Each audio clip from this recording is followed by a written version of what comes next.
Amis de l'homme en noir, merci à tous, merci d'être là pour ce nouveau rendez-vous de C8. Ça s'appelle Zéro Limite. L'idée, c'est de vous faire découvrir des gens pas comme les autres, des gens pour qui rien n'est impossible, et pas seulement dans le domaine de l'exploit physique, mais aussi dans celui du look, de la spiritualité, du frisson, du génie, de l'obsession, de la techno et du sexe. Ces invités Zéro Limite, je les interviewerai en compagnie de mon invité fil rouge, ce soir, Chantal Latsou.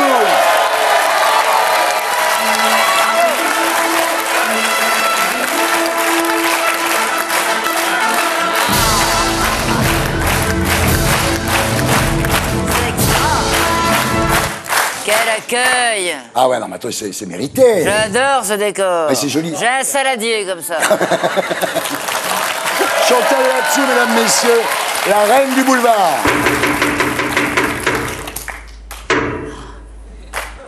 J'ai le trac. Oh!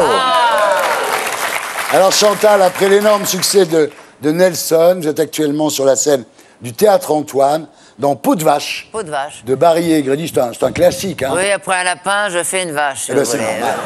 Je suis une actrice animalière. Et ça marche très bien, évidemment. Formidable. La reine du boulevard, Très, ça ne très. peut que marcher. Alors, votre succès, je pense, c'est que vous aussi, vous êtes zéro limite, non? Je pense que je vais le plus loin possible. Quel est le truc le plus zéro limite que vous ayez fait dans votre vie, Chantal? Faire du stop la nuit. Quel est, Chantal, le truc le plus zéro limite que vous pourriez faire là, maintenant? Déshabillez-moi.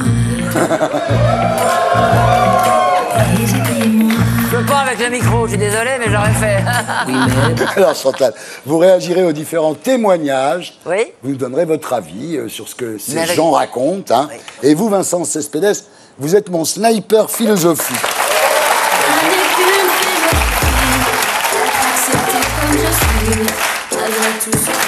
Alors, vous nous aiderez, Vincent, à tirer la morale des histoires que nos invités vont nous raconter. Voilà, ça s'appelle Zéro Limite et voici le programme.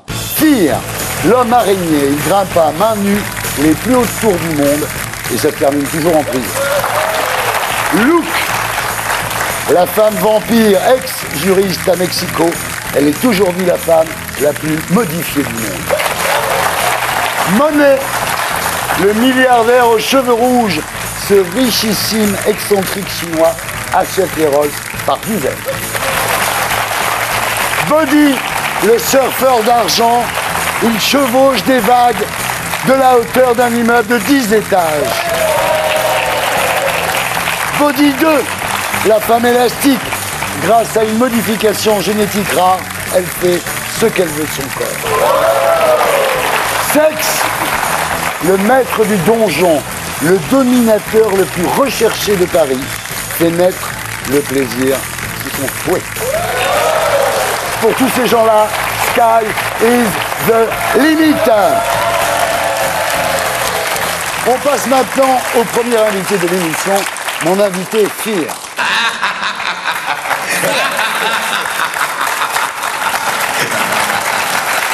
Alain Robert, bonsoir. Bonsoir. Alors, le Golden Gate à San Francisco, l'obélisque de la Concorde, le Canary Wharf à Londres, la tour Montparnasse à Paris, la tour TF1 à Boulogne, les tours Petronas à Kuala Lumpur, la Taipei 101 à Formose, le Burj Khalifa à Dubaï. En 20 ans, vous avez escaladé 125 gratte-ciel et monuments à travers le monde. Vous êtes le Spider-Man français, monsieur. On regarde Magnéto Serge.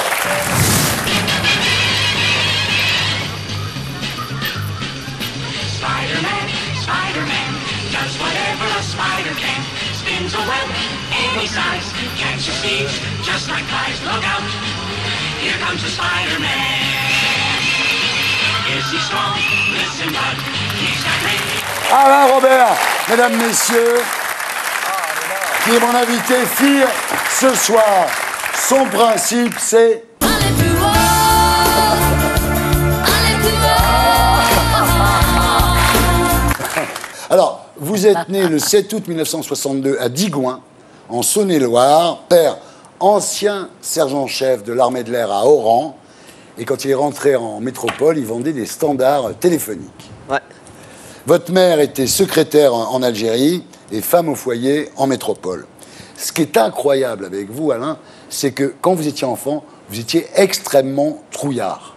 C'est-à-dire que la nuit, vous rêviez que vous tombiez dans un trou noir et vos cris vous réveillaient. Moi, quand j'étais môme, j'ai toujours rêvé d'être quelqu'un de courageux. J'avais comme héros Zorro, Robin des Bois, D'Artagnan. Et puis, de façon paradoxale, j'avais peur du vide, j'avais peur de mourir, j'avais peur de tout. De tout. Alors le deuxième problème, c'est que vous ne mangiez rien. Et évidemment, votre développement physiologique en a souffert. Et partout où vous alliez, vous étiez toujours le petit, quoi. Voilà. Le troisième problème, c'est l'école. C'est-à-dire que vous étiez gaucher. Putain, ta mère, elle a dû ramer. Ouais. Tu bouffais pas, tu foutais rien en classe, ça aurait foutu une balle, moi, je veux dire. Et pour vous rééduquer, on vous attache la main gauche dans le dos. Ce qui est pas mal parce que vous êtes devenu réellement ambidextre. Et un jour, Alain, c'est la révélation. Un dimanche après-midi, vous regardez un film américain tiré du roman La neige en deuil d'Henri Troyat. C'est l'histoire de deux frères qui entreprennent une expédition en haute montagne vers l'épave d'un avion. L'aîné veut trouver des rescapés, le plus jeune veut détrousser les cadavres. Et ce film vous ouvre les yeux sur la montagne. Vous dites finalement, l'aventure est à portée de la main. Il y avait comme ça un geste héroïque de deux petits mecs comme ça qui allaient s'attaquer à une grande paroi de 1000 mètres. Et bon, je me suis dit, c'est ça ce qu'il faut que tu fasses. Et voilà. Alors vers 10 ans, triste nouvelle, votre père a fait un infarctus du myocarde, votre mère est à son chevet à l'hôpital, vous devez vous débrouiller tout seul, et un jour, vous partez au collège en oubliant les clés. Vous remarquez que votre mère a oublié de fermer la fenêtre. Et vous vous dites, je vais passer par la façade. C'était une excellente idée parce que... 7 étages quand même. 7 étages, exact. Ouais, non, c'était déjà très haut pour un gamin qui avait très peur du vide. Ouais. Mais il y avait le petit Alain Robert qui avait toujours rêvé d'être Zorro. Et finalement, au lieu de monter sur Tornado, j'ai monté le building. Vous êtes vraiment zéro limite. C'est marrant.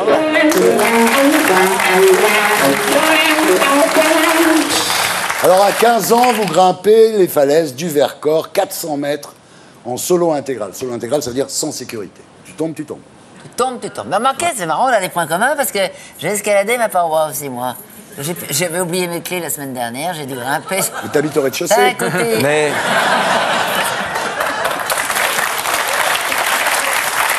Alors l'escalade devient dès lors pour vous une drogue dure. Et là, vous avez votre premier accident. Vous tombez sur une plaque de glace. Et à l'hôpital, le médecin qui vous soigne est catégorique. Il vous dit, l'escalade, vous pouvez lui dire adieu. Et c'est vraiment, vous dit-il, le dernier sport à pratiquer quand on est épileptique. Et là, vous ne saviez pas, vous. en fait, je souffrais d'un vertige. Et du coup, grimper, on ne vous le conseille pas, même si vous êtes encordé. Et a fortiori, grimper sans corde, quand ça on est paraît épileptique, complètement débile. Très bizarre, effectivement. Mais il vous en faut plus pour vous arrêter. À 20 ans, vous décidez de grimper la mythique falaise de l'Ardèche qui s'appelle l'abominable homme des doigts. Et en solo intégral. En solo intégral, Chantal, c'est-à-dire... C'est-à-dire un solo intégral. Solo intégral. C'est-à-dire sans corde. Voilà. Bravo. C'est bien. Et vous dites, le solo intégral n'est pas un sport, c'est une ascèse. En quelque sorte, parce que je veux dire, les sports en général, ce ne sont pas des activités particulièrement dangereuses. Il y a le stress de ne pas remporter sa médaille, il y a le stress de perdre un match de football, mais il n'y a pas une histoire entre la vie et la mort. Alors vous tentez l'abominable homme des doigts. Le problème, c'est que cette fois-là, vous faites une chute de 20 mètres. Aïe. Vous tombez la tête première sur une dalle rocheuse. Vache. Le bilan, 1 semaine de coma, peau déchirée, veine tranchée, os du bassin, genou, coude, poignet en miettes. Et le toubib vous dit, dans votre cas, on ne parle pas de fracture, mais de fracas osseux. Fracas osseux. Et tu t'en relèves encore. Et voilà. Oui, oui. C'est le chevalier blanc. Et tu crois pas, c'est vraiment Zorro, Mais c'est c'est ça, oui. incroyable. Et là, pendant qu'il vous dit oubliez l'escalade, lui il pense quand est-ce que je pourrai regrimper. Quelques semaines plus tard, vous signez une décharge pour quitter l'hôpital, vous rentrez chez vous, et là vous faites votre rééducation. D'abord les mains, avec des balles en mousse évidemment, et bientôt vous utilisez le long couloir de votre appartement pour vous remettre en jambes. Vous le parcourez inlassablement avec les pieds posés sur les plinthes de chaque côté. Quelle volonté, Ah, il est incroyable, incroyable. incroyable. Il installe une barre de traction et quelques mois plus tard, notre ami Alain enchaîne 700 tractions en 1 heure. Volonté. En 2 ans, vous recollez les morceaux, vous devenez une sorte de surhomme avec 3 doigts qui ne fonctionnent plus. Oui, en fait, à cause d'un nerf qui a été sectionné, Ouais. les médecins s'en sont pas aperçus. On m'a opéré bien trop tard et du coup, j'ai jamais récupéré Voilà. l'auriculaire et l'annulaire. Et pour grimper, ça doit pas être pratique. Eh ben, Il tu en vas reste plus voir. que 3. 3 doigts. Ah non, mais Et en tu plus, vas voir. il grimpe avec 3 Attends, tu doigts. vois, le mec, il fait des tractions sur 1 doigt. Magnéto, Serge, magnéto. Magnéto.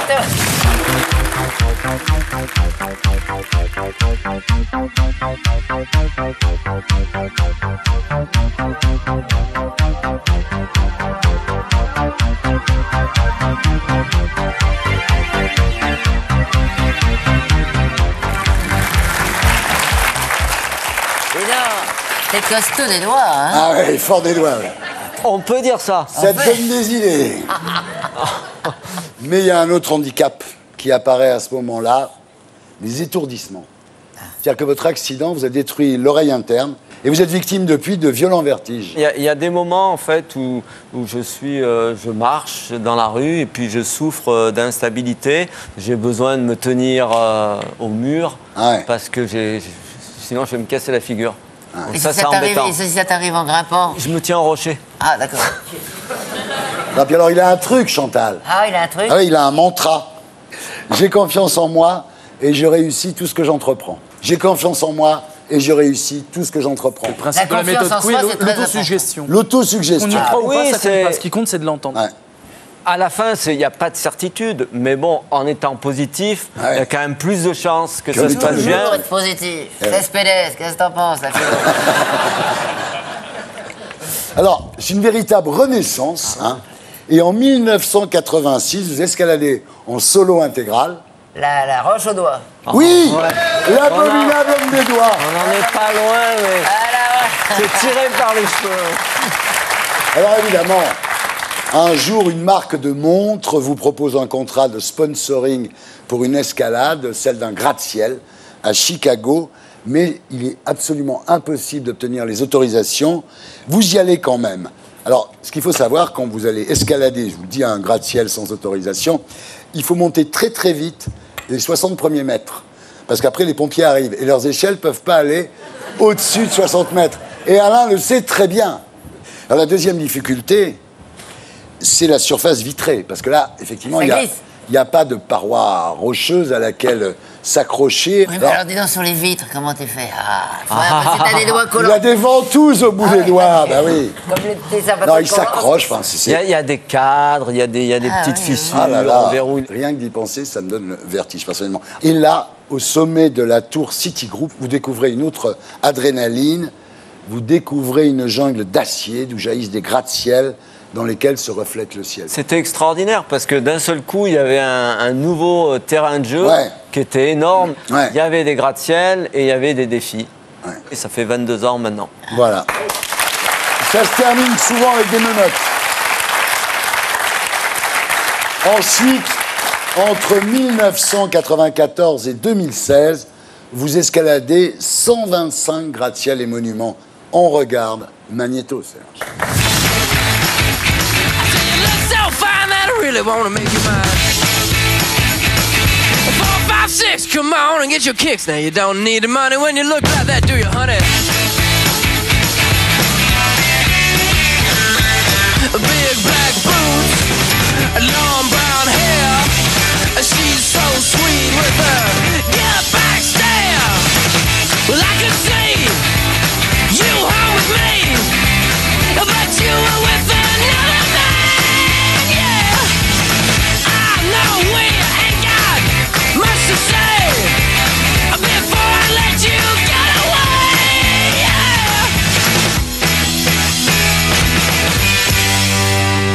I said, are you gonna be my girl? Voilà Alain Robert, l'homme araignée, mesdames, messieurs, dans Zéro Limite.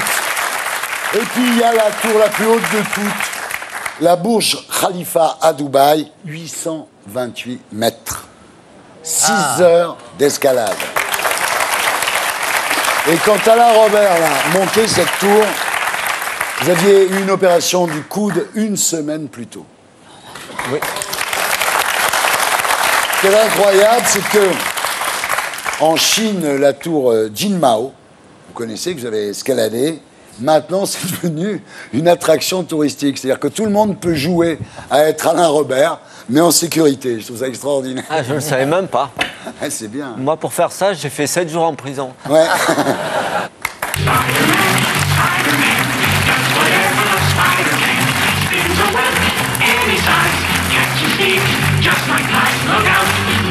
Alors, quand on vous demande si vous avez peur, vous dites bien sûr que j'ai peur. Mais je tire mon plaisir de l'exercice spirituel qui consiste à dominer cette peur. C'est ça votre truc, en fait. Exactement. C'est-à-dire qu'il développe la peur, lui donne cette force. C'est l'envie de vivre. Je veux dire, quand vous avez deux options, la vie ou la mort, oui. Si vous n'êtes pas suicidaire, qu'est-ce que vous choisissez? La vie. Voilà.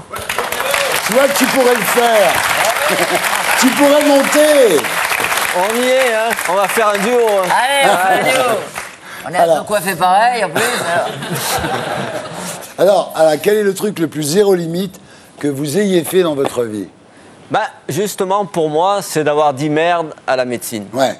C'est pas à eux de décider de Vous n'êtes pas laissé condamner, quoi. Exactement. Ouais. Donc, je crois que c'est vraiment la chose dont je suis le plus fier dans mon parcours. Alors, si vous voulez voir ce que Alain Robert voit, si vous voulez vivre ce que Alain Robert vit, allez sur Dailymotion et regardez le tournage que nous avons réalisé en 360 degrés. C'est extrêmement impressionnant parce qu'on est à sa place quand il monte la tour NJ à la Défense. Voilà. Alors Chantal, maintenant arrive le moment où je demande à l'invité fil rouge son avis. C'est formidable d'aller au-delà de sa souffrance, d'aller au-delà de ses forces et de toujours vaincre comme ça. Je trouve que c'est un exemple magnifique. Magnifique. C'est un courage. Alors Vincent, est-ce que dans le cas d'Alain Robert, on peut parler de surhomme à la Nietzsche, c'est-à-dire tout ce qui ne te tue pas te rend plus fort? Bah, en fait, ce qui est confondant, c'est que votre simplicité, quoi. Vous êtes plus fort que Spider-Man, il a encore des pouvoirs, Spider-Man. Il a la toile plus fort que Batman, qui a ses gadgets. Vous êtes vraiment un super-héros, mais super simple. Ouais. Et ça, c'est assez nietzschéen, parce que Nietzsche, c'est le philosophe qui dit effectivement ce qui ne te tue pas te rend plus fort. Donc là, c'est un exercice de dépassement de la peur. Mais surtout, c'est celui qui nous dit, en fait, ne te noie pas dans ton nombril, dans ton moi, dans la contemplation narcissique de toi-même. Tu es quelque chose que tu dois dépasser. C'est le philosophe qui nous incite à toujours nous dépasser nous-mêmes. Et j'ai l'impression que vous êtes un exemple vivant d'une sorte de sagesse dans sa simplicité, comme les plus grands maîtres d'arts martiaux peuvent l'être, par exemple.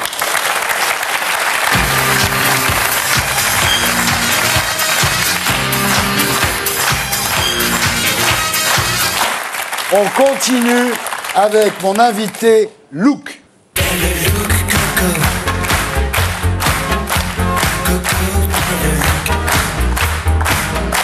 Maria Rosset, Christerna, bonsoir. Après 10 ans de mariage avec un homme terriblement violent, vous avez voulu reprendre le contrôle de votre vie, à commencer par votre corps. Vous êtes la femme vampire. On regarde Magnéto Serge. Ain't no mercy, ain't no mercy. Huh. Got that purple Lamborghini lurking. Ain't no mercy, ain't no mercy. Got that purple Lamborghini lurking. Maria Rosset, Christerman, mesdames, messieurs, qui est mon invité look ce soir.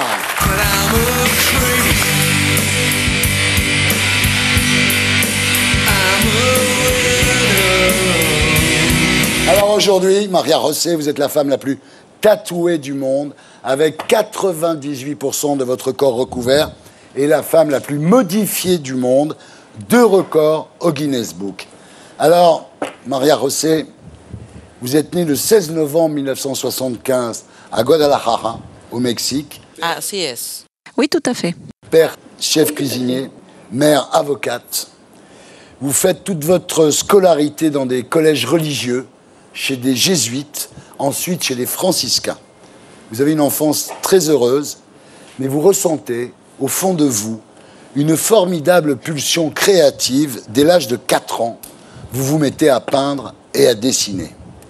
Plus étonnant, vous vous découvrez une passion pour les vampires. Vous dites, pour moi, ils représentaient un rêve d'immortalité auquel on croit.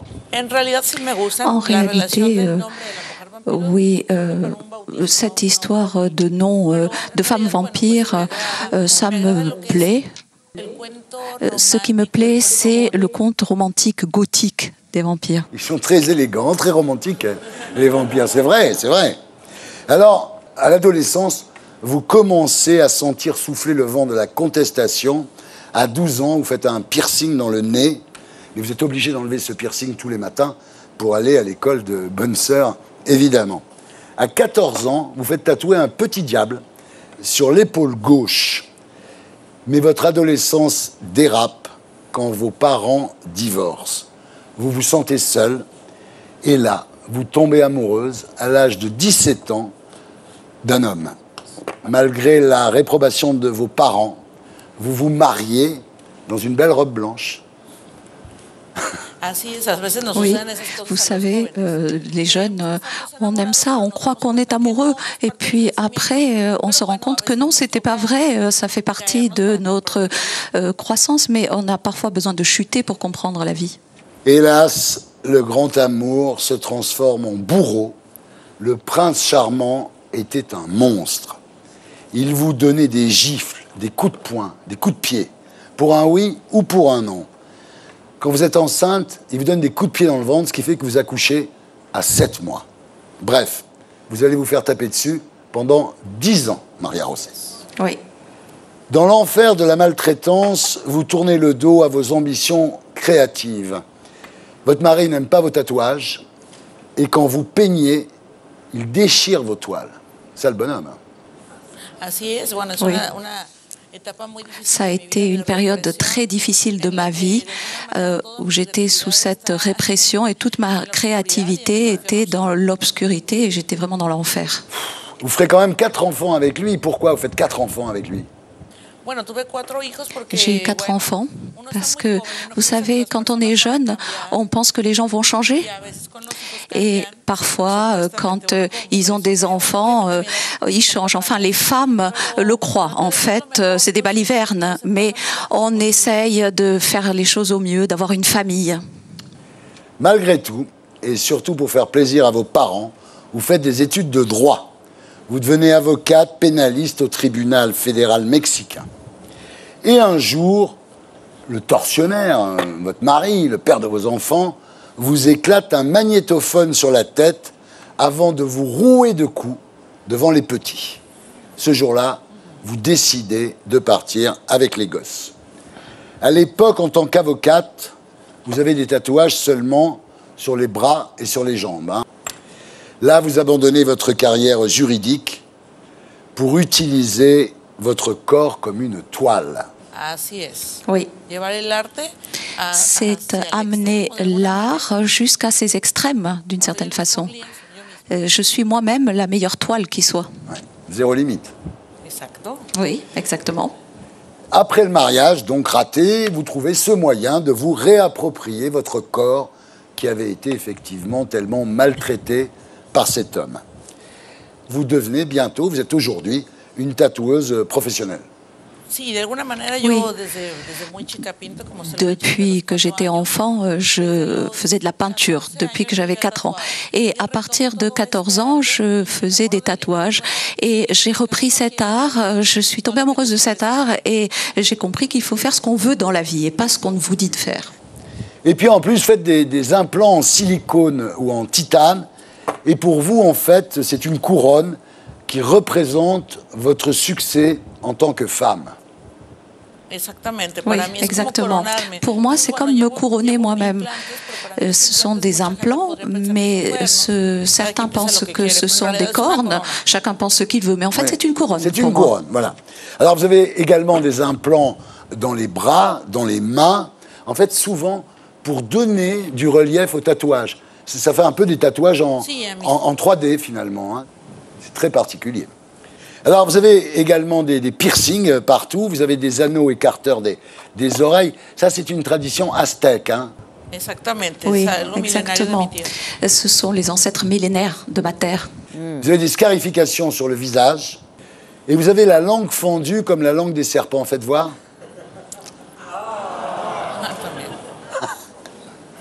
Alors, ce qui est extraordinaire avec vous, c'est que vous avez les globes oculaires tatoués. Hein.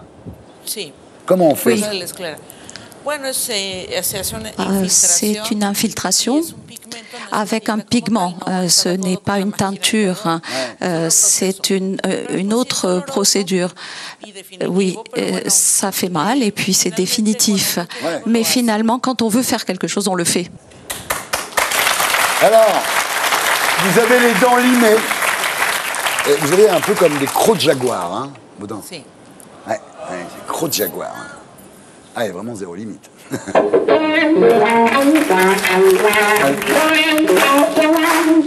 Est-ce que vous avez déjà regretté ces transformations? Jamais, jamais.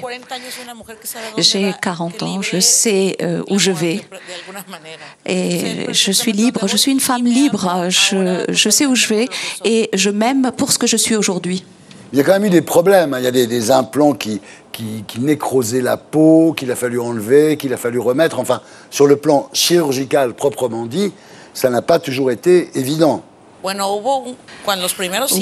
les premiers implants, oui, parce que j'étais allée voir quelqu'un dont je pensais qu'il était très bien. Voilà, ça a été une leçon des modificateurs. Il faut faire attention, mais avec mon médecin, ça va très bien. Tout va bien, d'accord. Alors, à part ça, vous êtes une mère de famille comme les autres. Hein. Vous emmenez vos enfants à l'école, vous sortez au restaurant, vous allez faire le marché, et vos enfants sont très fiers de vous. Parce qu'ils savent ce que vous avez enduré avant avec leur père. Oui, exactement. Les enfants ont vécu et les enfants, on ne peut pas les tromper et encore plus aujourd'hui, ils savent tout. Donc les enfants savent que j'en suis sortie et ce que je veux, c'est leur donner un exemple de vie qui ne voit pas une vie pleine de violence. Et puis finalement, moi je suis toujours leur mère, que je sois transformée ou pas. Bien sûr. Est-ce que vous accepteriez que vos enfants se fassent tatouer ou implanter? Je crois que le moment venu, ce sera à eux de décider. Et moi, j'accepterai ceux qui voudront faire comme une mère parce que je les aime. Et c'est eux qui décideront ce qu'ils veulent dans la vie. Alors, vous avez enfin trouvé l'amour. On est content. Avec Hector. Mais oui, mais oui. Hector qui partage votre passion des tatouages et des transformations. Aujourd'hui, vous faites de la peinture, vous créez des vêtements, vous chantez dans un groupe de métal et vous êtes devenue une star internationale aujourd'hui, hein, Maria Rosset. Vous utilisez votre notoriété pour dénoncer la violence conjugale et dire aux femmes que finalement, on peut s'en sortir. C'est ça le message que vous voulez faire passer. Oui, d'une certaine façon, oui. Notre monde est là pour que nous y soyons heureux. Qu'on soit religieux ou pas, la vie est belle, elle est unique. Et nous, les femmes, on peut s'en sortir aussi. Ouais.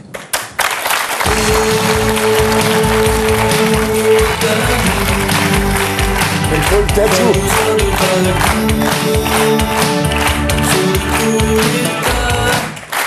Maria Rosé, quel est le truc le plus zéro limite que vous ayez fait dans votre vie?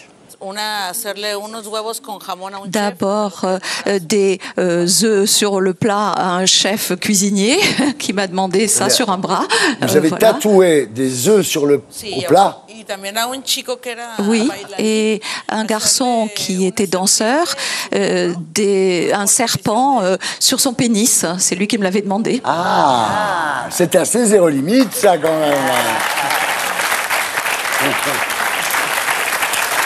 Chantal, vous avez des tatouages, des piercings? J'ai aucun tatouage, mais je voudrais, comme Marie Rosé, je la trouve libre et je la trouve belle.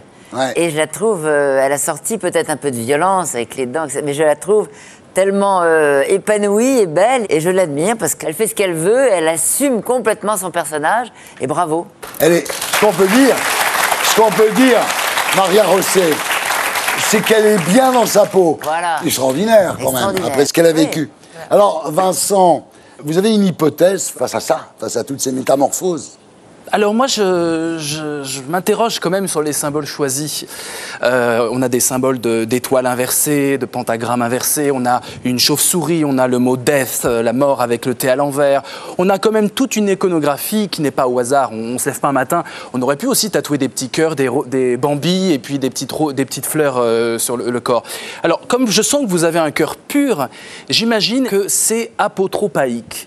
Apotropaïque, ça veut dire qu'on affiche les symboles négatifs du mal, un peu comme les gargouilles sur les cathédrales. C'est pour rejeter le mal en dehors. Et j'ai l'impression, en fait, que ce que vous faites, c'est asseoir une autorité qui empêche toute violence contre vous. Et ça me rappelle une phrase de l'auteur du Petit Prince, tout mignon, Antoine de Saint-Exupéry, qui dit « Quand le mystère est trop impressionnant, on n'ose pas désobéir. » Vous êtes impressionnante et on se soumet, en fait, à l'énergie qui se dégage de vous. Merci.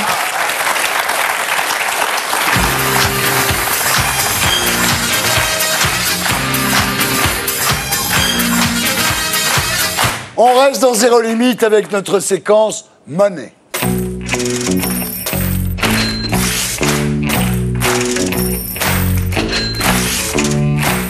Au pays des ultra-riches, il y a toujours un record à battre. Le Hongkongais Stephen Hung vient d'acheter 3 douzaines de Rolls. Fantômes, des Rolls fantômes, bien oui, sûr. comme celle de Serge Gainsbourg. Là-bas, sur le capot de cette Silver Ghost de 1910, s'avance en éclaireur la Vénus d'argent du radiateur. Stephen Hung est le plus excentrique de tous les milliardaires. Il dit « Quand j'ai compris que mes clients me prenaient pour un mec sérieux, j'ai abandonné le costume 3 pièces des businessmen. » Sa femme est évidemment ex-top modèle, elle a 30 ans de moins que lui, et elle allume ses cigarettes avec un briquet Dupont à 1 million d'euros. C'est le minimum. La dernière idée de Steph, c'est le Louis XIII, un hôtel casino inspiré de Versailles, décoré par une descendante des rois de France, Tania de Bourbon-Parme. Le Louis XIII, c'est des suites à 100 000 euros la nuit, hein, Chantal, je vous le dis tout de suite, ça sera l'hôtel le plus cher du monde. Stephen Hung, le milliardaire aux cheveux rouges, on regarde à quoi ça ressemble. Magnéto, Serge. Bienvenue dans un univers où les voitures sont des Rolls sertis de diamants. Bienvenue dans un univers où les appartements sont des palaces. Bref, bienvenue dans la vie zéro limite de Stephen Hung, le dandy supra-fortuné de Hong Kong. Stephen commence sa vie comme étudiant en médecine, mais il comprend vite que la médecine c'est bien, mais que faire de l'argent c'est tellement mieux. 1981, Californie, il décroche un MBA en business. Puis il fait ses premières armes avec Papa, un promoteur de Hong Kong. Il rejoint ensuite la Citibank avant de se mettre à son compte au début des années 90. Aujourd'hui, Stephen fait partie des ultra-riches et possède cet appartement du Bel Air, la résidence la plus fastueuse de Hong Kong, dont il aime également sillonner la baie dans son yacht de 30 mètres. Et côté déco, il a des goûts très simples. Là, c'est un tableau de sa femme dans lequel il a fait incruster un diamant jaune de 1 carat. Et oui, le diamant, c'est dans les détails. J'aime beaucoup jouer avec les diamants. Bon, pour l'or, on a compris. Pour le rouge, c'est la couleur de la chance et du succès chez les Chinois. C'est le symbole de la vie, de la prospérité, de la chance. C'est pour cette raison que j'aime autant cette couleur. Toujours dans les symboles, Stephen est très exigeant en ce qui concerne les femmes. Déborah, en l'occurrence, mexicaine et ancien mannequin, ça va de soi, rencontrée à Hong Kong alors qu'elle était en vacances. Une femme à son image, passionnée par ce qui brille. Elle est vraiment très lourde, mais j'adore cette robe. Elle est très délicate. Et comme son homme, Déborah adore ce qui est unique. Ils ont mis mes initiales ici. Le luxe, ce sont des choses que vous désirez, mais dont vous n'avez pas nécessairement besoin. Tout comme sa femme Déborah, Stephen sait se faire remarquer. Sauf que pour lui, c'est d'abord un calcul professionnel. Arborant des vêtements de créateurs haute couture, le dandy millionnaire a bien compris qu'être un homme d'affaires accompli, c'est aussi savoir sortir du lot, attirer les regards et faire parler de soi. Quand on parle de luxe extrême, on parle aussi de confiance en soi. J'adore que l'on parle de moi, de mes tenues de soirée. Quant au garage de Stephen, Lamborghini, Ferrari, Bentley et Rolls, toutes personnalisées et parfois même avec des diamants. Si. J'adore poser des diamants sur mes voitures, sur les logos ou des trucs comme ça. Ouais, poser des diamants partout, c'est tellement fun. Mais ce qu'il préfère, Stephen, c'est les défis. Du coup, pendant que sa femme fait du shopping et gère son agence de mannequins, Stephen accomplit son œuvre de mégalo. Il finalise la construction de l'hôtel le plus chic et le plus cher du monde. 238 sur 10 000 mètres carrés pour un coût de 15 milliards d'euros. C'est ma définition de la beauté, de l'élégance et du luxe extrême. Et cet endroit destiné aux ultra-riches chinois où la suite royale coûtera seulement 100 000 € la nuit, Stephen a tout simplement appelé le Louis XIII. Louis XIII a commencé à construire le pavillon de chasse et Louis XIV a achevé ce qui est aujourd'hui le château de Versailles. Mais quand vous le regardez aujourd'hui, c'est toujours aussi magnifique. Et pour faire plus clinquant que Louis XIII et Louis XIV réunis, Stephen a fait appel à un monsieur qui, comme lui, aime les looks travaillés. L'architecte de ce projet fou, Peter Marino. Ça serait l'hôtel premier du monde, qui est tout à fait rouge laqué, comme quelque chose de l'Orient, avec des paravents qui bougent tout le temps. Je pense que personne ne le dépasse en matière de luxe. Il était une évidence. En attendant la fin de la construction de l'édifice, Stephen a envoyé en formation en France le futur personnel de l'hôtel et a décidé d'équiper ses voituriers de 30 Rolls-Royce Phantom. Juste la plus grosse commande de l'histoire de la marque. Coût de l'opération, 15 millions d'euros. On a beaucoup travaillé pour faire cette couleur très spéciale. Je crois qu'ils l'ont appelé le rouge Stephen. Bref, Stephen est un milliardaire zéro limite et totalement décomplexé. C'est ça le luxe extrême, avoir ce que l'on veut, comme on le veut. Et voilà. Voilà un mec zéro limite. C'est bien. J'aime bien le look de l'architecte. Ouais. Il est pas rassurant. J'aimerais pas le croiser dans les couloirs de l'hôtel. Oh non. Vincent, l'argent, c'est le diable ou c'est marrant? Je trouve ça un tout petit peu cheap et un peu clinquant. Il y a une question de valeur. On se demande quelles sont les valeurs, au-delà de la valeur financière, qui sont mises en jeu. Et ça rejoint cette belle sagesse d'Épicure, il y a très longtemps. Celui qui peut se passer de la richesse est digne d'en jouir. Oh là là. Il y a de quoi changer le monde. Il a les moyens de changer le monde. Est-ce que c'est offrir des suites à des milliardaires de changer le monde? Je m'interroge. Non, mais il fait travailler plein de monde aussi. Oui, faut voir ça, non? Son architecte. Oui.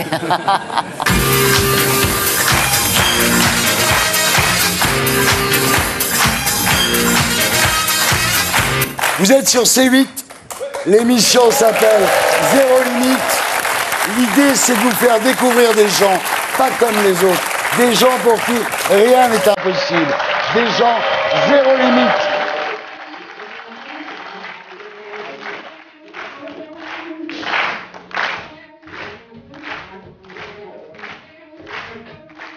Avec nous, la reine du boulevard, Chantal Latsou, la plus zéro limite des comédiennes.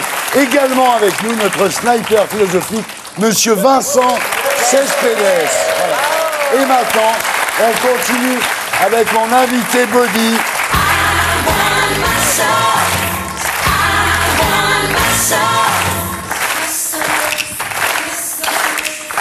Benjamin Sanchez, bonsoir. Le 11 septembre 2014, vous avez explosé tous les records en surfant la plus grosse vague du monde, 33 mètres de hauteur, qui a l'équivalent d'un immeuble de 10 étages. Vous êtes le surfeur d'argent. On regarde Magnéto Serge.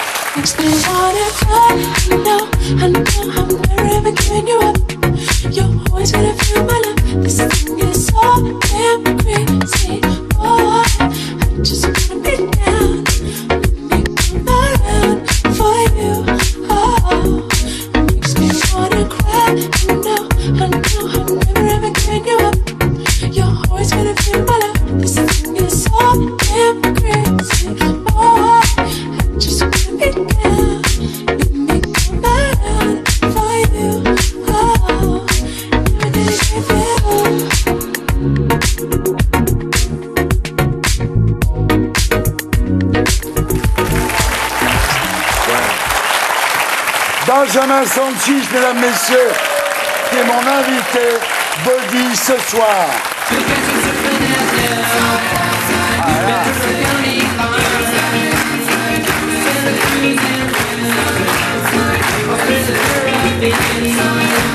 Alors Benjamin, vous êtes né le 7 janvier 1980 à Dax, dans les Landes.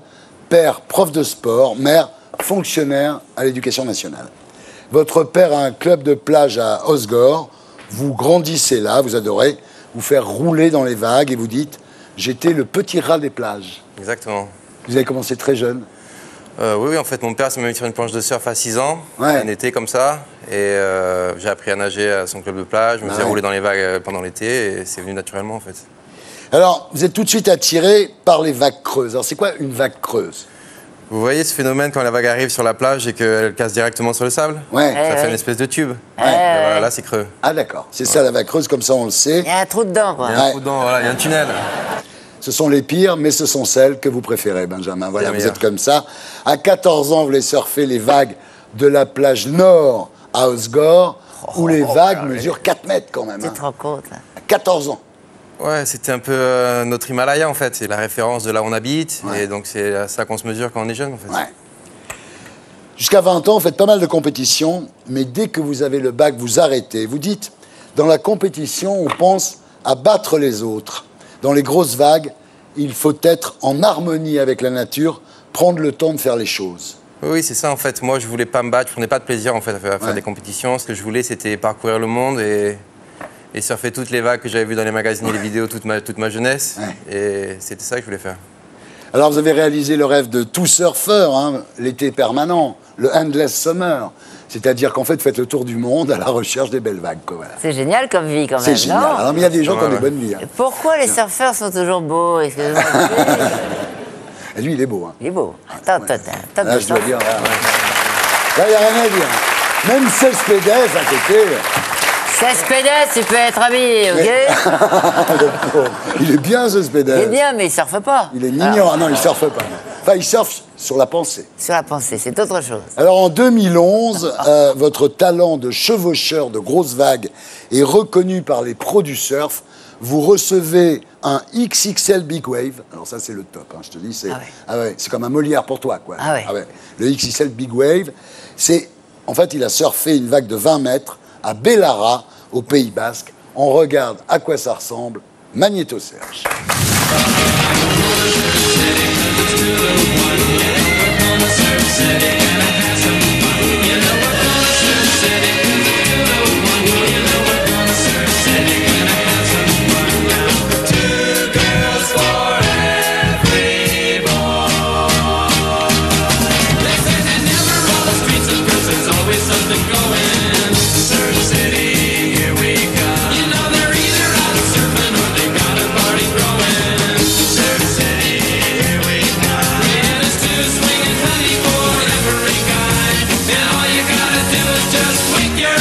Benjamin Sanchez, mesdames, messieurs, qui est mon invité Bobby ce soir.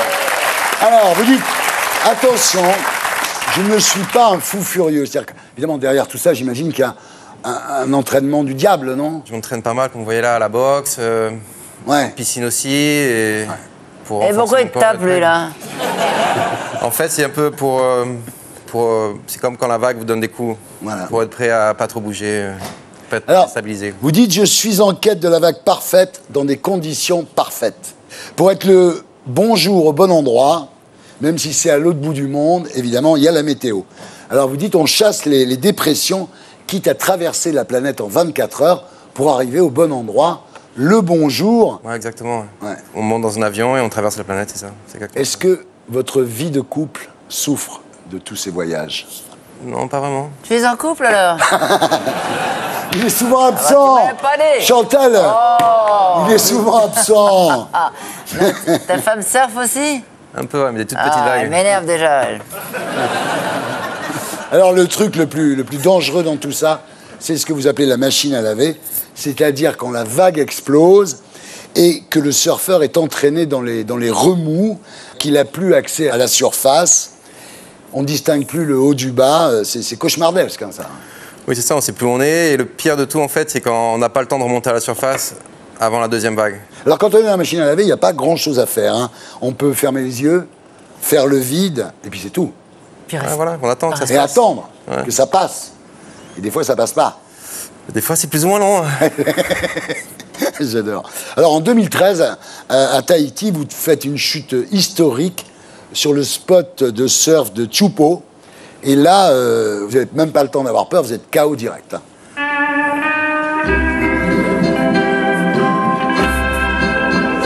Alors racontez-moi, vous n'avez même pas senti la chute, là, ce qu'on appelle le wipe-out. Ben non, parce que j'ai touché directement le récif. Ouais. J'ai fait un trauma crânien et je me suis réveillé derrière un jet ski avec mes amis qui me tenaient. Ah, et gros flip. Ouais, pas mal, ouais. 7 points de suture au pied, 6 agrafes à la tête quand même, Benjamin. Ouais, voilà. En décembre 2014, à Nazaré au Portugal, vous surfez la plus grosse vague de votre vie. C'est même la plus grosse vague qui a jamais été surfée au monde, une vague de 33 mètres, donc à la hauteur d'un immeuble de 10 étages. Incroyable exploit, le record du monde. Alors, ce qu'on sait moins, c'est que ce jour-là, vous avez vraiment vu la mort en face. Il faut dire que le spot de Nazaré au Portugal est connu pour casser les planches des surfeurs. Il y a des courants, il y a des falaises. Et ce jour-là, dans la machine à laver, vous avez failli perdre votre gilet de sauvetage. À ce moment-là, il ne faut pas paniquer, il faut garder son calme. Oui, en fait, c'est ça qu'on m'a appris, c'est vraiment faire le vide et attendre que ça se passe. Alors on espère évidemment dans ces cas-là qu'il n'y aura pas une deuxième vague. Il y avait une deuxième vague, il y en avait même une troisième. Hein. Et là, la falaise se rapproche et vous êtes récupéré in extremis par un jet ski. C'est un miracle, hein. Mais en fait, c'est mon partenaire qui m'a mis sur la vague, c'est lui qui à qui je dois la vie et c'est vraiment mon binôme. Ah ouais, il y a intérêt à être... hein, il faut lui faire confiance en fait. faut être soudé. Hein, ouais. En janvier 2016, vous tentez un nouvel exploit, défier Jaws. Alors Jaws, c'est la vague mythique d'Hawaï. Vous surfez une vague de 18 mètres et là, vous y allez à la force des bras. Il n'y a pas un jet ski qui vous amène, hein, comme on dit, vous y allez à la rame, prise à la rame. Hein. Magnéto Serge. I love the colorful clothes you wear and the way the sunlight plays upon her hair.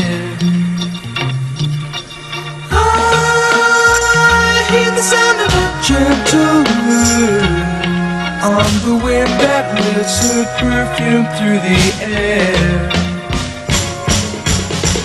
I'm picking up good vibrations. She's giving me the excitations. I'm picking up good vibrations. She's giving me the excitations. Good vibrations. She's giving me the excitations. Good vibrations.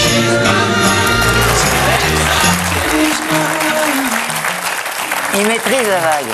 Non, non, je ne sais pas, mais... En fait, j'ai vu confiance. comment tu faisais, parce que j'ai bien regardé. Je pense que je vais essayer les prochaines vacances. J'ai dit, il faut que tu restes sur la crête de la vague, là-bas. Faut regarder l'horizon. Faut regarder l'horizon, rester sur la crête de la vague, ne jamais se retrouver sous le blanc. Voilà. Ça va. C'est mieux, c'est mieux.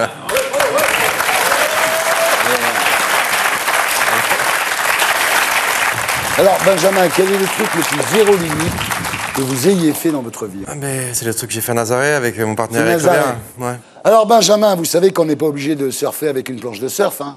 On peut surfer avec une moto, si on avec n'importe quoi. Magnéto, Serge.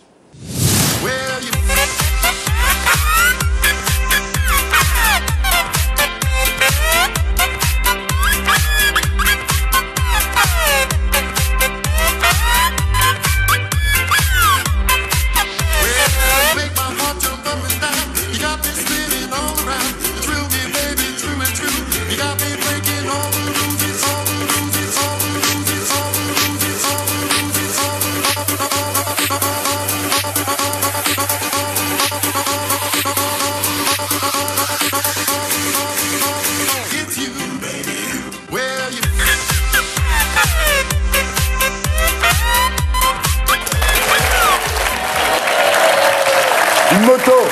Incroyable. Est-ce que vous avez vu, Chantal, le nouveau jeu japonais à la télé? Non. Qui s'appelle la machine à laver, avec des candidats qui rentrent dans une machine à laver. Ils sont complètement et malades, qui doivent ceux-là rester aussi. le plus longtemps possible dans la c'est machine horrible. à laver. C'est incroyable. C'est incroyable, non? Je pense Ça à ça existe parce que... Non, ça n'existe pas. Elle croit tout ce que je lui dis. Tout ce que je lui dis, elle le croit.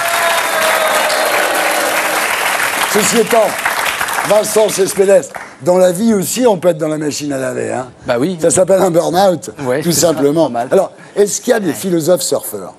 Il y a un intellectuel de très haut calibre, Joël de René, futurologue, biologiste. À 20 ans, c'était un des pionniers du surf français avec son frère. À Biarritz. À Biarritz, exactement. De la côte des Basques. Il a continué à plus de 70 ans. Il était accro, il Sur se disait des addict. très grandes planches. Exactement. Je s'en souviens. Ah oui, les grandes planches en bois, là. C'est beau, pas les premières planches étaient très Ce qui est grandes. intéressant avec Joël de René, c'est que plus tard, il analyse la société fluide et il dit le surf, c'est la vie, mais la vie aussi, c'est le surf. Il identifie les deux. Alors, il y a un autre philosophe, un des plus grands du XXe siècle, Gilles Deleuze, français aussi. Gilles Deleuze, lui, il surfe pas, mais par contre, c'est le premier qui s'intéresse au surf, à tel point que des surfeurs l'invitent à la Nuit de la Glisse en 85. Vous savez, ce spectacle où on voit ces images-là. Et il y va, et il en revient très impressionné. Il dit, ce qui le fascine, lui, c'est comment on peut entrer dans une onde préexistante. Comment on peut entrer dans un mouvement qu'on n'a pas engendré nous-mêmes. Et Gilles Deleuze, ce qui est vraiment formidable avec lui, c'est qu'il dit il y a une autre façon de penser qui intéresse la philosophie dans le surf. C'est une école de vie, c'est une école de philosophie aussi, un peu. La philosophie doit s'y intéresser. Donc, ce qui explique peut-être une certaine forme de spiritualité qui se dégage de certains surfeurs. Une morale du surf.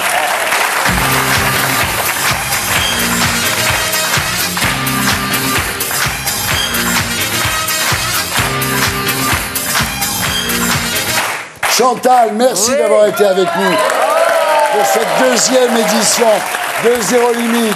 Je rappelle que vous êtes sur la scène du Théâtre Antoine, dans Peau de Vache, le chef-d'œuvre de Barillet et Grédy, que ça marche très bien. Merci, merci Chantal, merci beaucoup.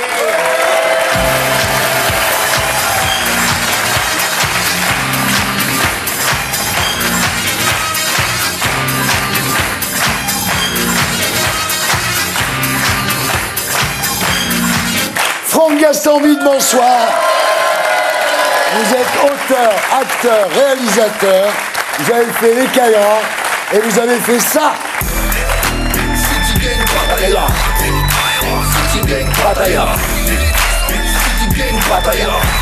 Et voilà, Pattaya, donc City Gang par Seth Gecko, extrait de la bande originale du film Pattaya, qui a fait combien d'entrées? Bah, on doit être à 2 millions. 2 millions, mesdames, messieurs. 2 millions. Je crois que je dois vous devoir 300 ou 500 000 places. Bah écoutez, c'est avec plaisir, j'adore ce film. Et maintenant, il est en DVD. Donc tout le monde peut aller se l'acheter, se le passer en boucle, exactement comme moi.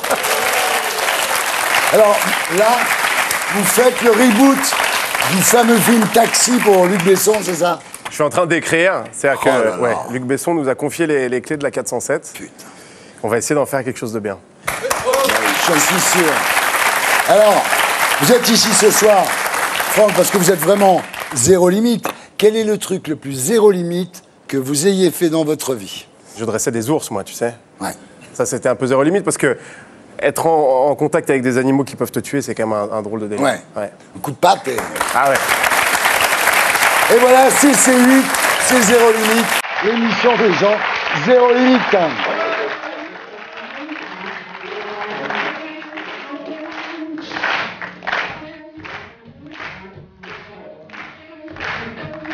Et on continue avec mon invité Body.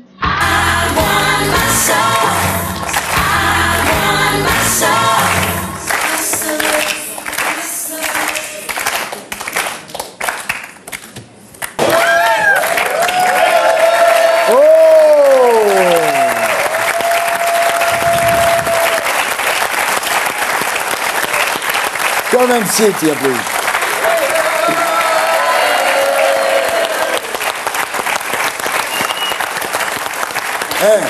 Pour voyager, c'est génial. On te met dans un flight case en soute, tu vois, c'est quand même beaucoup moins cher. Et j'ai beaucoup de nains de mes films qui rentrent là-dedans sans avoir besoin de s'auto-revoir. J'adore. Ouais. Scarlett Shakers, bonsoir. Bonsoir.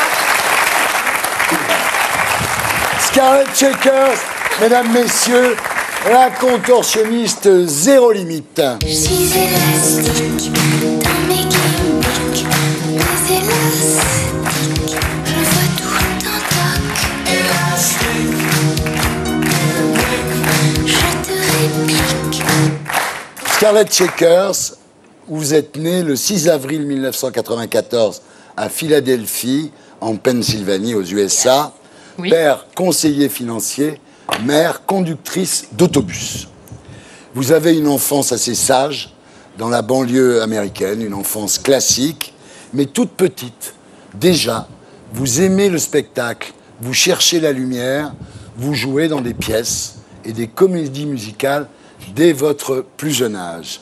Aussi loin que votre mémoire se souvienne, vous avez toujours été d'une souplesse hors du commun. À l'école déjà, vous arriviez à mettre votre pied derrière la tête. Alors, je pouvais en mettre en fait deux jambes derrière ma tête. C'est mieux. Je suis née différente, vous Et savez. voilà. Alors, à l'adolescence, vous décidez d'apprendre l'art de la contorsion. Vous devenez donc Scarlett Shakers, c'est votre nom d'artiste. Et très vite, vous découvrez vos incroyables possibilités. Vous pouvez plier votre colonne vertébrale vers l'avant, mais aussi vers l'arrière.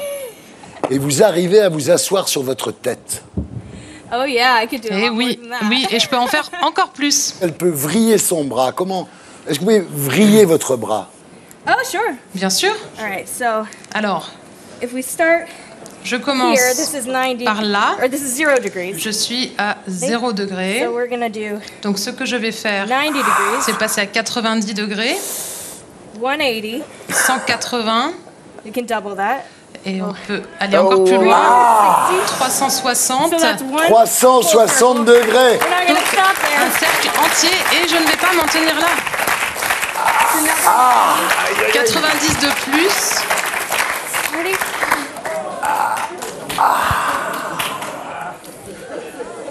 Woo. Ready? Vous êtes prêts? Ouais. Non. Ah, putain. Alors, est-ce que par exemple, toi, tu peux te lécher le coude? Ah, bah, c'est le classique celui-là. C'est Bien classique. sûr que non. Bien sûr que non. Benjamin non plus. Bon, Vincent, je vous demande pas. Est-ce que vous pouvez... Regarde, elle va se lécher le coude. Yeah, I actually have a really great story. En fait, j'ai une très belle histoire qui accompagne cette requête. Quand j'étais très jeune, j'avais 4 ou 5 ans, mon père, conseiller financier, m'a dit que si je pouvais lécher mon coude, il me donnerait $1 million.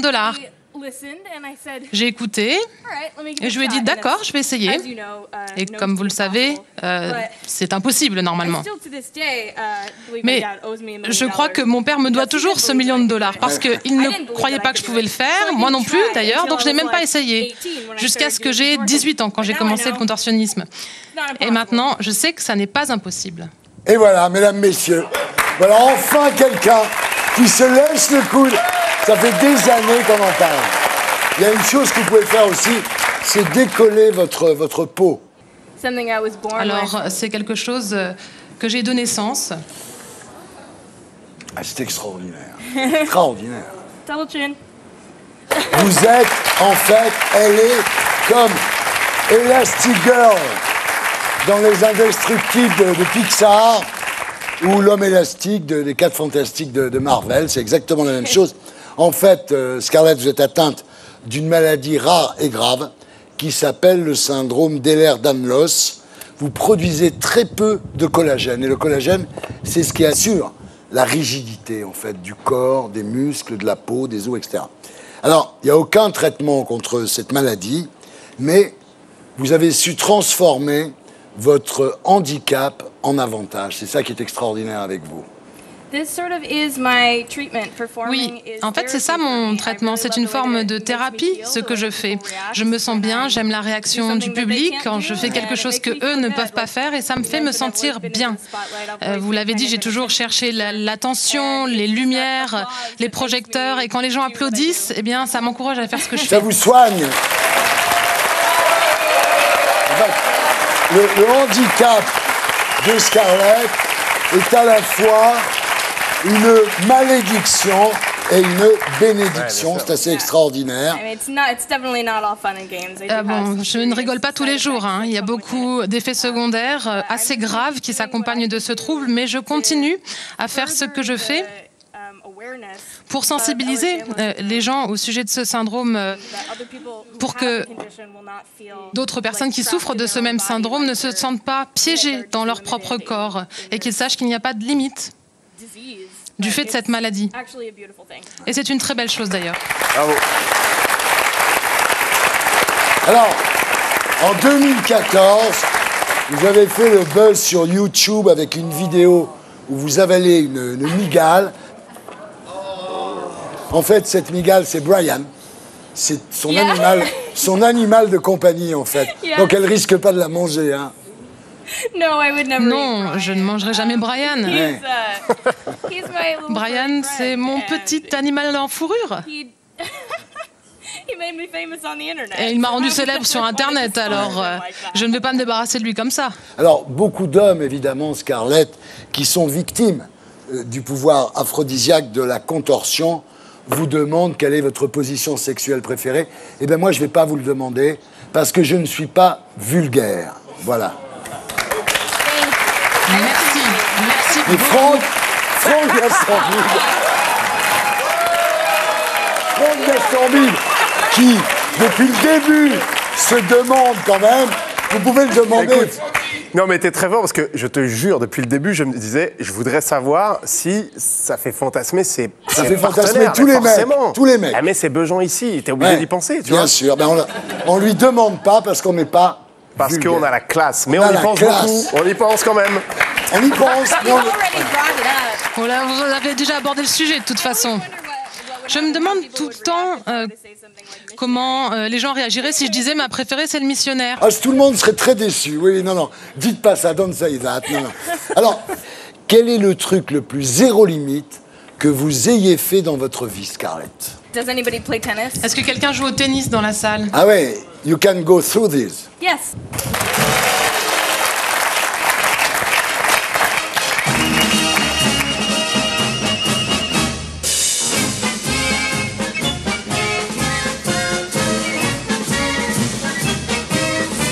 Elle se démet les bras.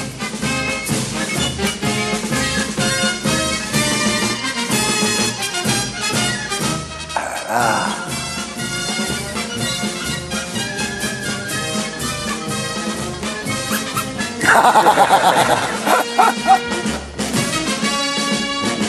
Ah.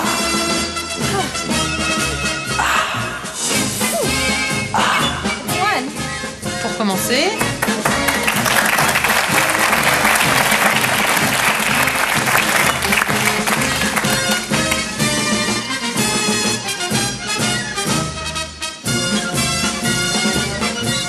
Oh là là. Oh. Ah.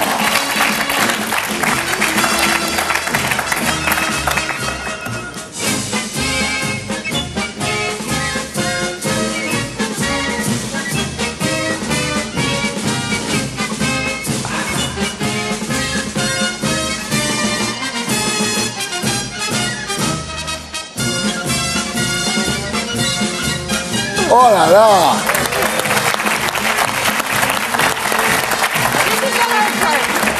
C'est là que ça devient difficile. Oh. The hardest part. C'est là que ça se really, corse. really big Parce que j'ai vraiment un très gros tutu. tutu.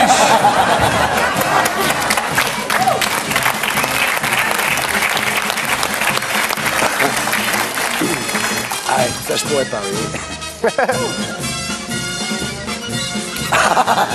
Ouais. Le dernier, c'est le plus simple. Ouais. Bravo. Bravo. Alors, Vincent Cespedes, finalement, ce qu'elle fait, c'est qu'elle change le plomb du handicap en or de l'art. Oui, c'est le phénomène de la résilience. Et là, vraiment, on sent qu'il y a une grande extase à avoir trouvé sa voie. Moi, j'ai une question. On compare souvent dans des pratiques comme le yoga ou le qigong la souplesse du corps et la souplesse de l'esprit. Ça va ensemble. Est-ce qu'on peut être contorsionniste et être psychorigide? Est-ce qu'on peut être un peu straight dans l'esprit ou est-ce qu'il faut aussi une souplesse intellectuelle, une souplesse de l'esprit? Je crois que oui, il faut avoir les deux. Donc oui, ça nécessite une grande flexibilité d'esprit, une grande volonté. Mais oui, je crois que les deux sont nécessaires. Hein. C'est pas facile d'être contorsionniste, hein. C'est pas simple. Merci beaucoup. Merci beaucoup. Merci Benjamin. Merci d'avoir été avec nous. Thank you. Thank you for coming in this show. Thank you very much. Merci à tous les deux. Et nous, on se retrouve après la pub avec le maître du donjon.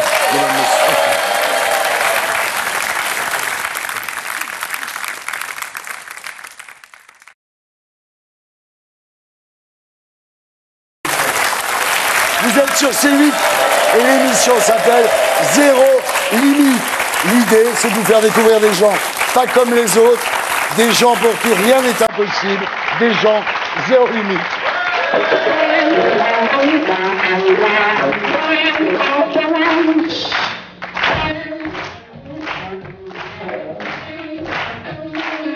Avec nous, le réalisateur le plus zéro limite de France, Franck Gastambide. Avec nous aussi, mon sniper philosophique, Vincent Cespedes. Et on continue avec mon invité, sexe. Let's talk about sex, baby. Let's talk about Patrick Lesage, bonsoir. Vous êtes un maître extrêmement convoité. Des femmes du monde entier se pressent à la porte de votre donjon pour y découvrir l'art de la domination et la soumission. On regarde, petit teaser, Magnéto Serge.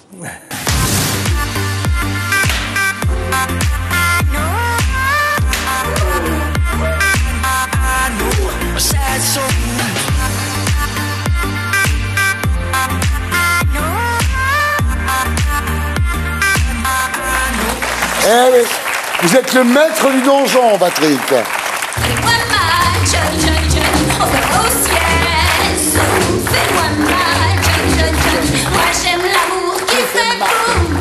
Attention, donc Patrick, vous êtes ici donc avec Arcane. Ensemble, vous avez repoussé les limites de la soumission. Vous êtes vraiment, Arcane, super zéro limite. Vraiment.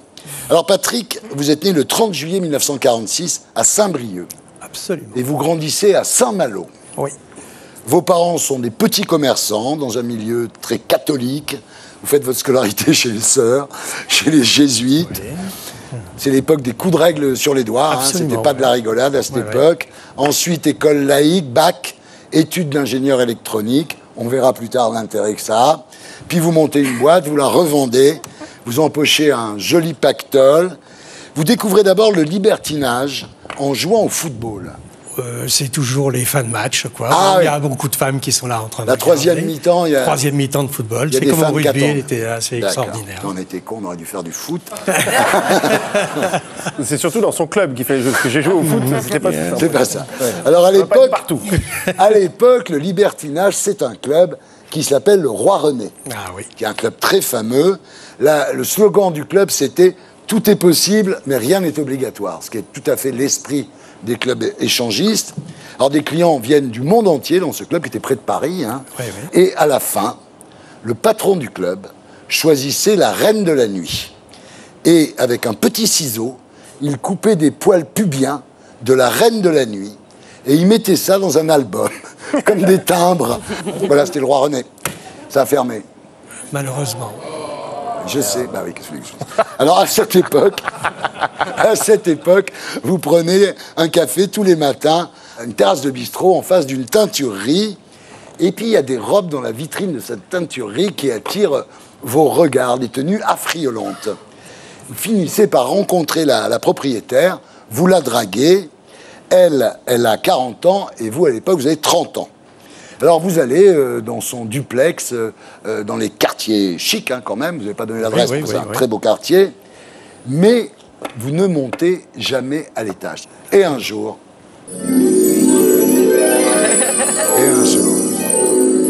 Et voilà, un jour vous montez, Patrick, et vous tombez dans la potion magique. Absolument. Vous arrivez dans un donjon, il y a des fouets, il y a des chaînes, il y a des martinets, il y a des godemichés. C'était fascinant. Ah, extraordinaire, oui. Extraordinaire, voilà. Bien, j'étais l'élève. Voilà. Et je suis vite devenu le professeur. Oh oui, oh oui. Alors, justement, Gladys vous explique qu'elle vient de perdre son maître dominateur dans un accident et que vous êtes le sosie. Alors, est-ce que c'est vrai, ça? Ah oui, oui, absolument. Ah, c'est vrai. Où c'est incroyable, c'est que ouais. un jour, je suis assis dans le salon de cette femme, et il y a sa maman qui rentre et qui s'escame en disant « Pierre, Pierre !» Alors qu'il était mort. Il était mort depuis 2 ans. Ah ouais, donc c'est vraiment le sosie de Pierrot. C'était incroyable. Ouais. Et alors, cette Gladys va vous former, elle va vous initier à la domination. Alors, l'histoire va durer un peu plus d'1 an. Vous êtes son maître, elle est votre soumise. Vous apprenez les mots, vous apprenez la mise en scène, vous apprenez à fouetter sans laisser de traces, parce qu'elle est danseuse dans un cabaret. Dans un grand cabaret parisien. Faut faire gaffe, quoi, hein. Mais alors, le problème, c'est que Gladys n'aime pas le sexe. Son plaisir était basé uniquement sur la domination. Ah oui, c'est ça, donc pour vous... Les contraintes, etc. Ouais.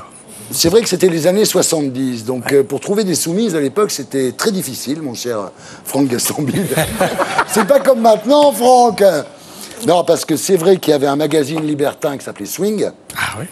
Et puis, après, il fallait passer par les petites annonces. Enfin, quoi, il y avait pas Internet, on peut le dire. Enfin, il y a eu un moment, le 36-15, ça a commencé à s'ouvrir un peu. Avec c'était déjà une grande avancée, déjà.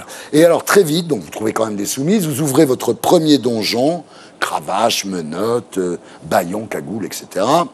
Et au total, vous avez été le propriétaire de 5 donjons dans votre vie. Oui, absolument. Ouais, ouais. Donc celui-là, à la Bastille, c'est le 5e. C'est le 5e, je pense le dernier quand même. Ah oui? C'est le plus accompli.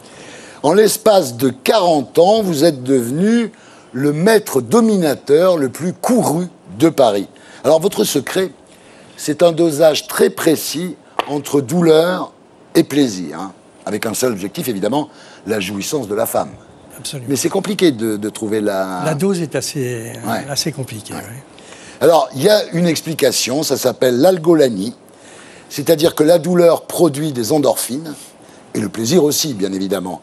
Et à un moment, le talent de Patrick, c'est de faire monter les endorphines de la douleur, et à un moment, il arrive à les transformer en endorphines du plaisir, c'est ça? Absolument. Ouais, ouais. C'est pas évident, hein? Il faut être très à l'écoute, il faut faire très attention à ce que l'on fait. Ouais, ouais. Ah, c'est tout un art. Ah, c'est un art. Alors, c'est vrai que chez vous, les femmes connaissent une jouissance démultipliée, et il y a une femme sur 3 qui finit par s'évanouir, submergée par le plaisir, hein, quand même. Absolument, c'est très efficace. Hein. Absolument. Absolument. Ah, ça laisse rêveur, hein. Alors là, on atteint des niveaux de jouissance extrême. Hein. C'est vraiment, on est vraiment dans le zéro limite.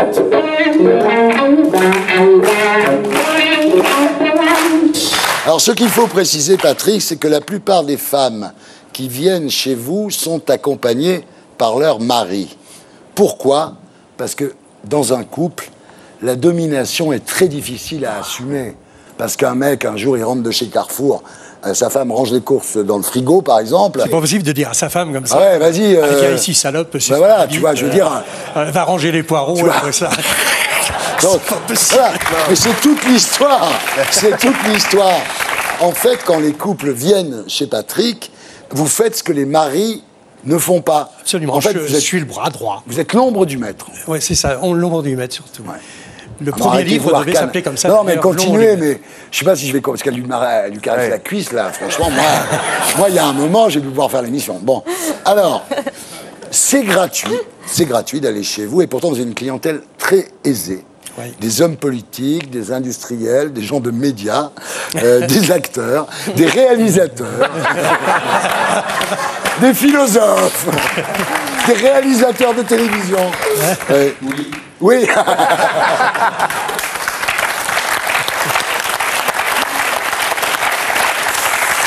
Voilà, donc, les femmes ont les yeux bandés, les sens sont décuplés, tu comprends, par la situation. Alors la séance, c'est vrai, ça commence vraiment dans un confessionnal? Oui, souvent. Quand c'est la première fois qu'elles arrivent, on commence par le confessionnal. Une confession? Une confession, je leur demande ce qu'elles ont fait de mal, si elles avaient un amant, par exemple. Vous leur donnez des punitions, quoi. Elles ont des punitions. C'est autre chose que dire 3 Notre Père et 2 Ave Maria. Hein. C'est plus agréable. Oui. C'est plus agréable. Alors ensuite, vous commencez à pratiquer votre art. Les soumises vous appellent monsieur. Ouais. Et puis il y a l'électricité. C'est vrai que depuis le Marquis de Sade, les choses ont bien évolué. Il n'avait pas ça. Oui. Et c'est là que votre formation d'ingénieur en électronique vous sert. Parce que monsieur Patrick Lesage a inventé un godemiché électrique ultra moderne, qui est un appareil extraordinaire et qui rend l'homme complètement archaïque, voire inutile. Et là, il n'y a pas de concours possible. Hein. Ouais. Il a perdu d'avance. Arcane, vous avez déjà utilisé le godemiché électrique Oui. Oui, très souvent. Et alors 2 fois, 2 en même temps, 3 en même temps, oui, très bien, oui. C'est beaucoup mieux qu'un homme. Attendez, 3 en même temps. Alors, à la fin de la séance de domination donc de Patrick, c'est plusieurs hommes, donc c'est le fameux gangbang. Oui, parce qu'on ne peut pas faire de la domination sans terminaison sexe. Bah ouais, oui. Alors on donc à ce moment-là, vous avez combien 4, 5 mecs 10, 15 même. Ah oui. Oui, c'est suivant la demande. Et alors, les mecs viennent, ils savent qu'ils sont god sur pattes, quoi. God à pattes. God à pattes. Oui. Il y a des god à pattes. Ouais. Votre maximum, c'est combien, Arcane Beaucoup. Oh, 40. C'est Alibaba, là.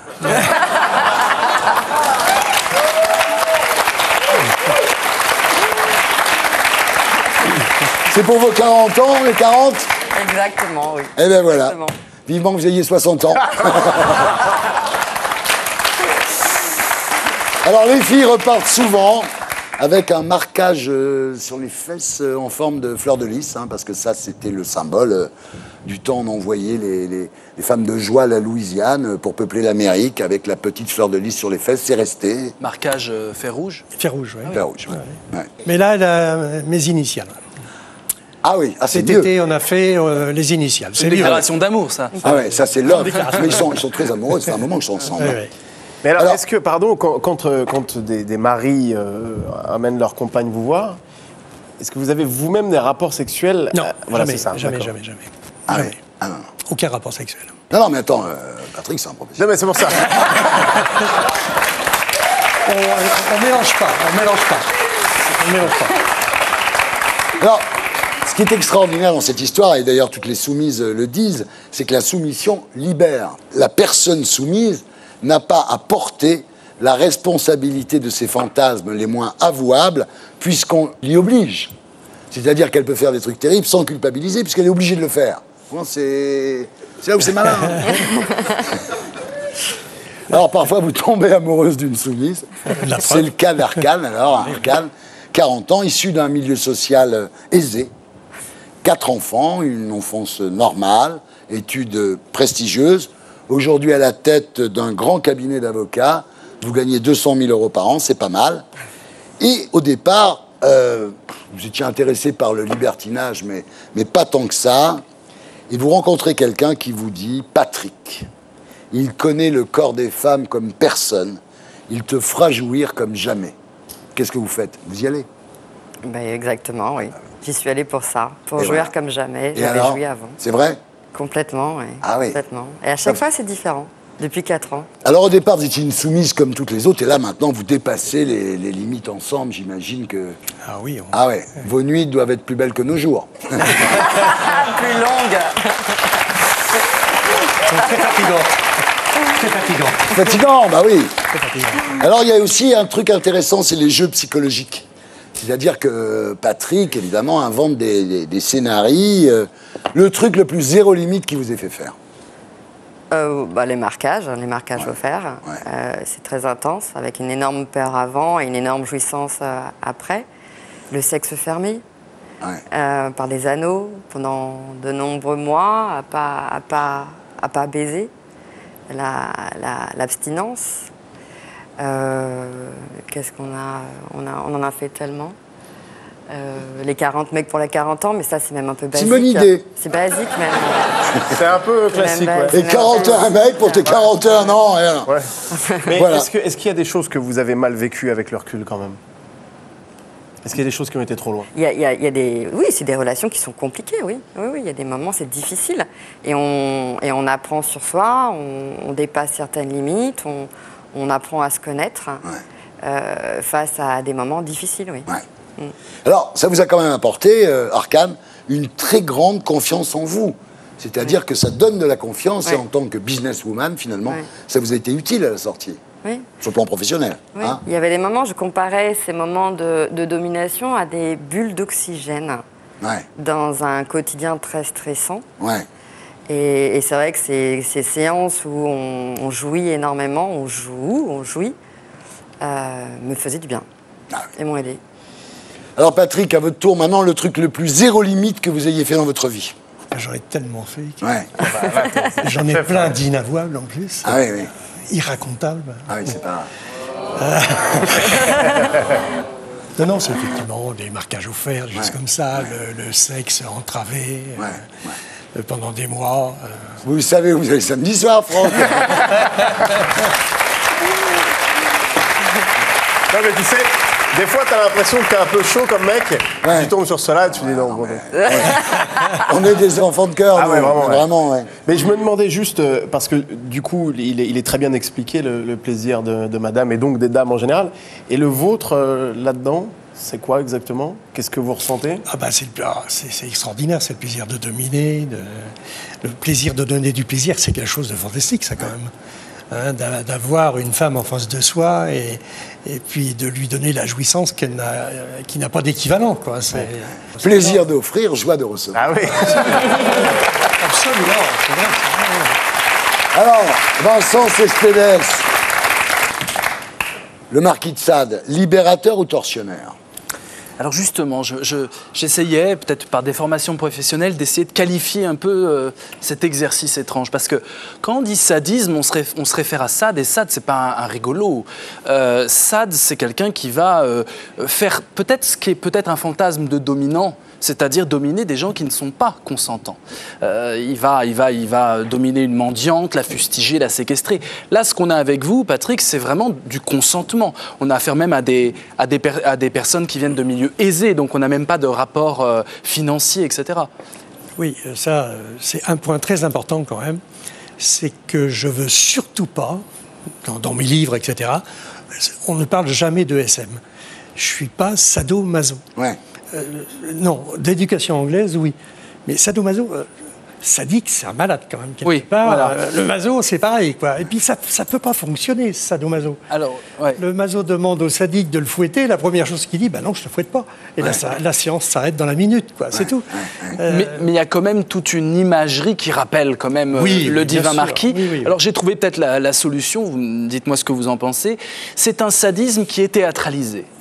Et c'est un sadisme, je crois que c'est un sadisme second degré, dont le but c'est de faire jouir la femme, donc on est dans un second degré. Ça rejoint peut-être le côté britannique. Complètement, oui, complètement, c'est vrai. Merci.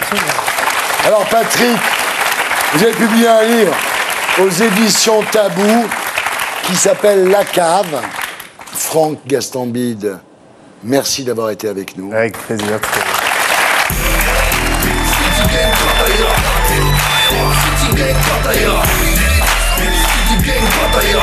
Patrick, merci d'avoir été avec nous. Arcane, merci d'avoir été avec nous. Vincent, merci beaucoup. Voilà, c'était Zéro Limite. On se retrouve samedi à 19h pour Salut les Terriens. Merci à tous ceux qui m'ont aidé à faire cette émission. Nicolas Torrent, Vincent, Stéphane Simon, merci Alexandre Thérèse, Nicolas Torjman, Serge Calfon.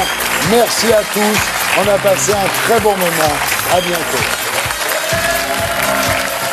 Et pour être sûr de ne rien rater de Inarditube, abonnez-vous et mettez un pouce bleu.